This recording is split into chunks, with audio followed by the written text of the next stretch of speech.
My grandson was born 2 months early, weighing only 3 pounds, and without an anus.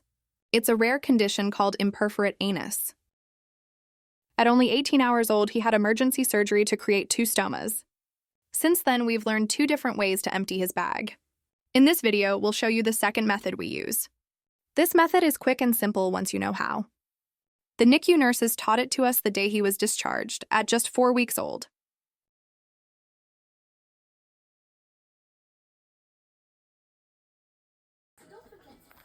So I just changed my grandson's pamper, and I'm going to use the old pamper to collect the poop from the colostomy bag.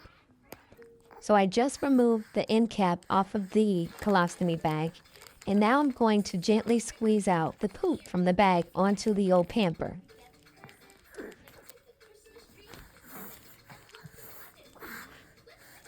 We usually change his pamper every 2 hours. And every 2 hours, every single time we change his pamper, we always empty out his colostomy bag.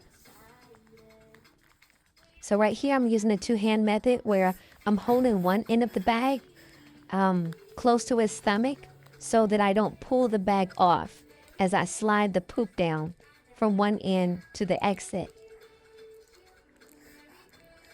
He's still being breastfed, so the consistency of his poop, it varies.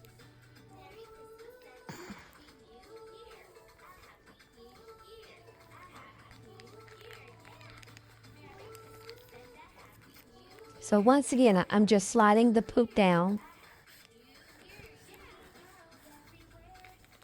We generally change his ostomy bags 1 to 2 times a week.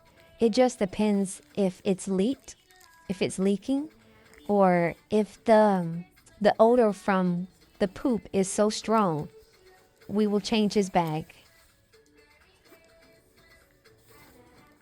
And we always wipe the end cap off with a baby wipe so that the next time when we go to open it up, we don't have, poop residue on our hands when we go to take the end cap off.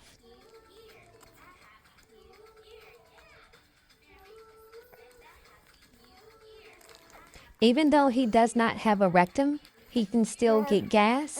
And when he gets gas, the bag will inflate. And so you'll see it through his clothes. You'll see like a big bulge. And so you just do the same thing. You just wipe the cap off with the wipe. Take the cap off, and then just squeeze some of the air out. Squeeze the air out. And then put the cap back on.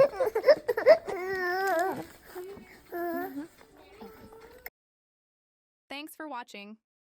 Watch part 1, How We Empty a Colostomy Bag, NICU Method. Subscribe and follow our journey.